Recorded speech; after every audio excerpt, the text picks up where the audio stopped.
Welcome to Thinner Peace in Menopause and Beyond. This is Dr. Deb Butler, Master Life and Weight Coach, and as always, your coach. Today is episode number 190. Oh my gosh, I can hardly believe it. And I want to talk to you about how to connect to your body.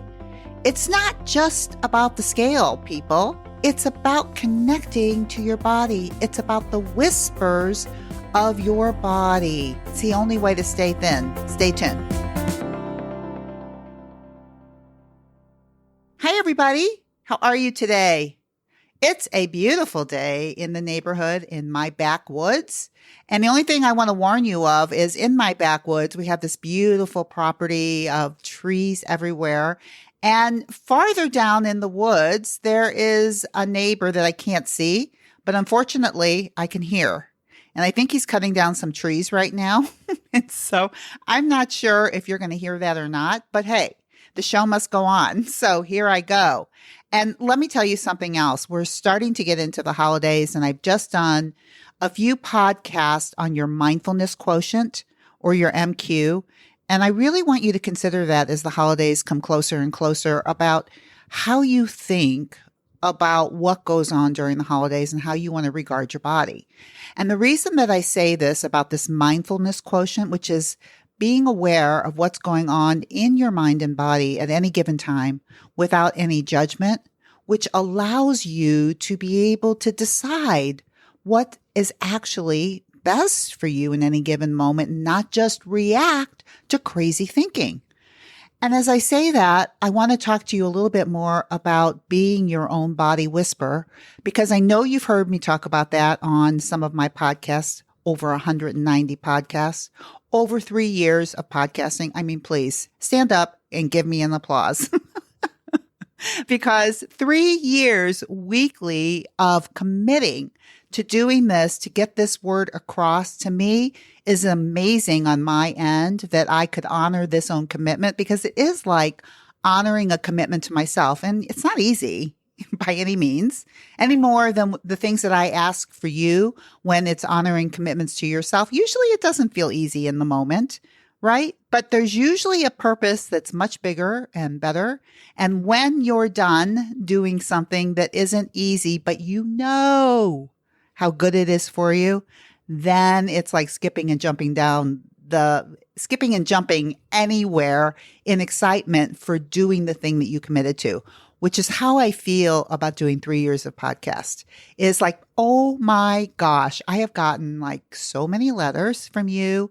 I have helped so many of you indirectly and directly, which is just amazing to me that some of you that I've never met have had such beautiful outcomes from listening to this podcast. And for those of you that I have worked individually and directly with, you have touched my life in so many ways.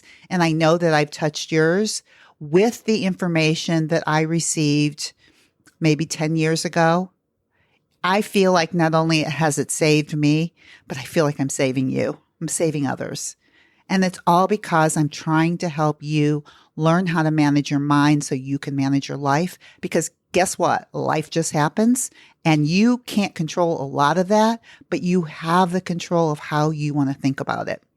So as I talk about this, I want to talk about a little bit more about how you react and connect to your own body. And the reason that this is so important is because most of you tune in to this podcast because you want to lose weight, and probably you're in menopause, and probably you're pretty overwhelmed and frustrated by the process of years and years and years and years and years and years of doing this, right? And I feel like I've got so much information that I can help you with, but this is one thing you have got to understand. And I've told you this many times, but I can't repeat it enough. Physical hunger is not the only connection that you have into your body. When I'm talking about a connection to your body, I'm talking about being connected to something that you really don't have control of. It's involuntary sensations in your body. Physical hunger is one of those things. It's like when your body gets hungry, it just gets hungry. You can ignore it. You can do whatever you want with it, but it is going to give a sensation, and it's going to go through your body, up into your head, your mind, and it's going to give it a message. Now, When you can start connecting to that, that is a beautiful thing. But part of the reason I think, because after working with hundreds of women, this is one of the things that I see on a regular basis. Most of the women all of the women that I work with are smart, brilliant, and successful. And even if you don't admit it to yourself, think about it for a minute and look at your life and see that what I'm talking about is true. Because I work with people that save other people's lives. I work with people that run big companies. I work with people who do beautiful things for other people in big, big ways and have earned degrees in all kinds of things. And yet, as smart as they are, as smart as you are, what I'm going to talk to you about next seems kind of like, what the heck is she talking about? Because this is what I think you missed while you were busy getting all your degrees and saving people's lives and running companies. I think you missed you. I think you missed your connection into your body, which is basically your savior, is knowing what your body needs. Now, physical hunger is one of those things. And I've talked about it a lot, about eating when you're hungry, stopping when you're full, eating at a -2, stopping at a +2, according to the physical hunger scale. And the physical hunger scale goes from a -10 to a +10. And I'm asking you to start eating at a -2 and to stop eating at a +2, which is what I call the whispers of your body, right? But guess what? Those aren't the only involuntary sensations that happen in your body. I want to talk to you about another involuntary sensation that you all may know a little bit about, and it's called sleep. Tired. Being tired is the same involuntary sensation as being hungry. Now, for almost everybody I work with who has a problem connecting into their physical hunger and not giving into urges, like being able to allow urges, the people who have the hardest time with that usually are the same people who don't know how to put themselves to sleep at a good time. And what I mean by that is most of us, a lot of you, me too, I'm talking about myself too, sometimes we tend to put ourselves to sleep when we drop into bed, like when we don't have an ounce of energy left, when we can't do anything else. That is not the whisper of tiredness. So when I talk about being tired, I want to talk to you about that like it's on a scale, the same way that I'm talking about a hunger scale.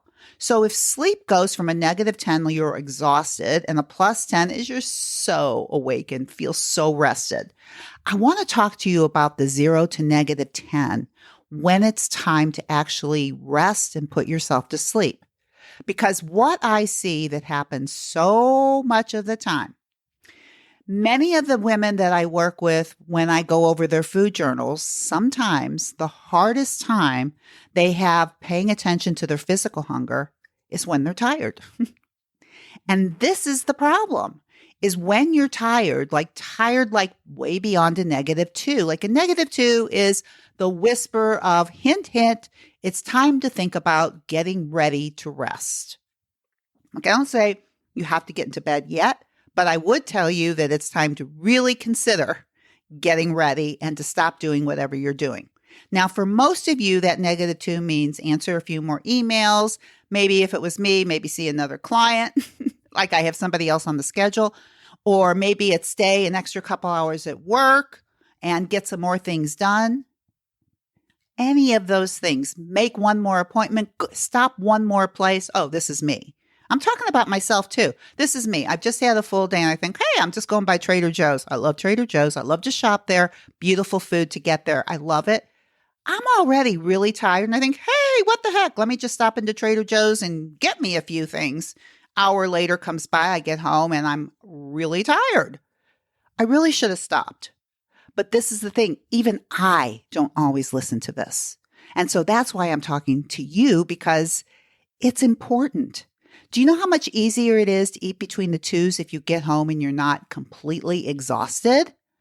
It's easier. So many of you who talk to me about, oh, nighttime, it's so hard. Part of the reason why it's so hard is because you're so tired. And when you're so tired, guess what? the last thing you feel like doing is eating when you're hungry and stopping when you're full. It's the last thing. You don't want to stay connected to your body because you're already disconnected from your body. So I've got a couple clients, and I just want to tell you about one of them because I think it's so fascinating, is that I have one client that's really doing so well with listening to her body. Her food journals have cleaned up. She's really eating when she's hungry and stopping when she's full. And then she had a weekend of guests. And she said, I stayed connected to my body the whole time. I ate when I'm hungry. I'm stopped when I'm full. I was fuel eating. And then her guests left. And she went to work like she always does. And guess what her food journals look like? Fogging all over the place. And she says, yeah, I know. I said, what went on in that day? She said, I know it was just a hard day, but I'm better today. But this is what I want to tell you, and this is what she and I went over a lot, is what happened on that day. And guess what happened to her? She was exhausted. When I asked her when she went to work, I asked her, where were you on the scale of being tired from a 0 to a -10 when you went to work that day? Guess the number she told me, a -8. She was exhausted before she started because she was so tired from the weekend. Now she works a job. And I said to her, when do you decide that you're sick and you have to call in and can't work? She says, well, I would have to be dying. And I think dying would be a -10. So I said, so a -8 doesn't count. She says, well, I wasn't sick. I was tired. I said, what is the difference? You get what I'm saying? Do you get what I'm saying here? She was a -8. She had no business going to work that day. No business at all. She couldn't stay connected to herself, and I doubt she did a very good job at her own job. I don't really know. I didn't ask her, but I'm just saying, how well do you think you can do when you're that tired? And so for her, what she learned is that when she feels like she's going to drop dead, she should not go to work, even if she's not quote unquote sick. Which leads me to another thing that I'm thinking about, because what she learned from this is that paying attention to her body, if she's that tired, then maybe she deserves a day off. Because if she would have given herself a day off and let herself rest and recuperate, she probably wouldn't have had a day of fogging because she didn't know what to do with all that tiredness. She was trying to keep herself up. I've had other clients tell me that they've eaten just to stay awake. That's what they tell themselves. They tell themselves, I have to eat or I'm going to fall asleep. Seriously, does this sound crazy to you? It should. But I'll tell you what, when you're in your mind, you think you're brilliant, you're not. Don't believe some of the things that you tell yourself. Start connecting into your body as we speak. Becoming a body whisperer is not just eating when you're hungry and stopping when you're full.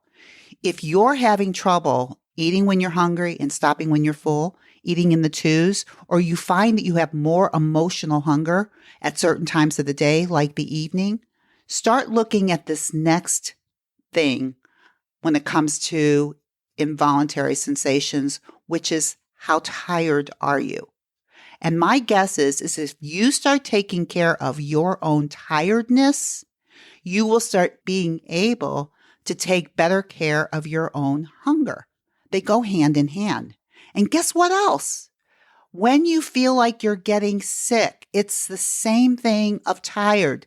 Look at it on a scale of a 0 to -10. And I talk about this because I just went through this, where I was just starting to get sick. And what happened, this was a couple days ago, and I had just gone to a funeral. It was a huge day, and it was sad and all of that. And then the next day, I had big plans for myself. Let me tell you, I wanted to go see these people. I had my cousins in from out of town. My mom needed me. And of course, I had 2.5 hours of yoga that I loved to do, that I was so happy I couldn't wait to go to. But let me tell you where I was on my physical scale of being sick. So it can be a hunger scale from a 0 to a -10. How hungry are you? Or you can be on how tired are you? 0, -10. Or you can be how sick are you? So I'll tell you what, on the sickness scale, I was probably a -2 or a -3. Not that bad. Scratchy throat, a little body ache, a little low energy, a little bad mental energy, bad mental thinking. To me, that is the beginning. And I had a choice to muscle my way through the day, which I was clearly thinking of doing because I thought, I can get through all this. There's so much I want to do, which is exactly what you guys say to yourself. But I want to do all this. It's going to be so much fun. Hey, I don't care how much fun it's going to be. If your body says, no, you can't go, you have got to learn how to listen to it. If you want to lose weight, if you want to be able to listen to your body hunger signals, you have to listen to your body's tiredness signals. You have to listen to your body's I'm sick signals. You do not have to wait till you're a -10 drop dead sickness to decide that you can't do something. And here is the biggest thing that I want you to take away with this. If you start taking care of yourself at a -2, you will never get to a -10. And you know what most of you think? You think, well, I'm not that bad. That would be like weak. People would think I was weak and I'm just like a wussy. And I don't want to think that. I don't want to be like that. And this is what I want to tell you.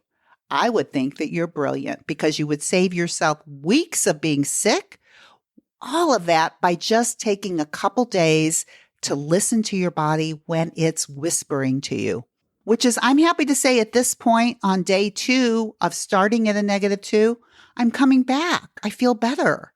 I'm still not going to push it. My husband just said today, don't push it. Listen, I'm not thinking that I'm better than you. I'm telling you the stuff that I have to deal with every day, just like you. But I am aware that if you don't push it, you end up feeling so much better. And it's so much easier to take care of yourself. And on top of it, you feel so proud of yourself. And that's part of it too. It's like you feel so much better. It's like, seriously, I am so glad that I didn't do anything 2 days ago. And I'm sorry that I missed a lot of things that I wanted to do. But if I were my own beloved, that's the advice I would have given her. If I were my own child, I would tell her she can't go today. That's what I would say. You can't go home, sweetheart. You got to stay home. Let me take care of you. That's what I would say. And that's what I did for myself. Hallelujah. And that's what I'm asking you to do too. Start with the whispers, with being sick, with being in pain, with being tired, and being with hungry. If you want to be at your natural weight, it's not just about physical hunger. It's about all of these things that I'm talking about.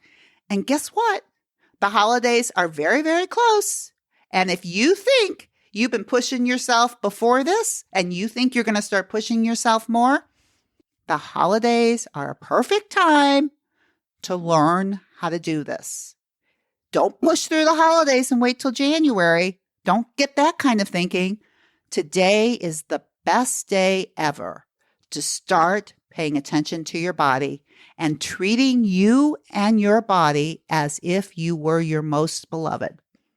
That's what I got for you today, guys. Gals. You're all gals. There's no guys.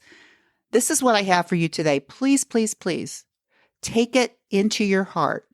Think of yourself as your most beloved who deserves the very, very best. And even when your mind acts like a little toddler and says, but I want it. I want the cookies. I want to go see my cousins. I want to go to yoga. I want to. Calm it down. I love you and I know, but I want to do what's best for you.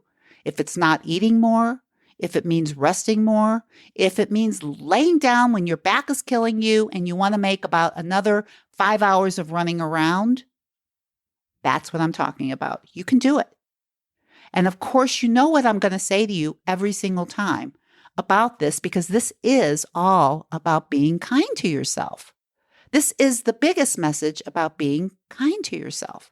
Now, if you want to learn more about how to do this, if you feel like you just can't do this by yourself, then my individualized program may be just right for you. It's not for everybody, but it is amazing. And I've helped so many people with it. For those of you who do not think that you can do this on your own, it's okay. If you need to be taught step by step, that's what I do. This program that I do with the women that I work with is customized, as you can see on my testimonials, or even in all the coaching sessions that you've heard. It is customized towards you. You don't have to keep going like this. If what I'm talking about resonates with you and you just need a little help, then I want you to go to drdebbutler.com/work with me, and you can set up a mini session. And hey, by 2020, you're going to be a new you. Think about it. You don't want to do that? Then I got other things for you. And this is what I want to tell you before I get off today. No matter what else you do, you don't want to work with me? No problem. But if you can be very, very, very kind to yourself starting today, you can totally make a shift. That's what I got for you today. Have a great day, and I'll see you next week. Bye-bye. If you're ready to take your eating issues to another higher, more improved level, well, it's time to talk to my wife, Dr. Deborah. She's helped hundreds and thousands of people. Just visit drdebbutler.com/work with me. You'll get a free consultation with Dr. Deb and find out if coaching and talking to my wife is a solution to your struggles.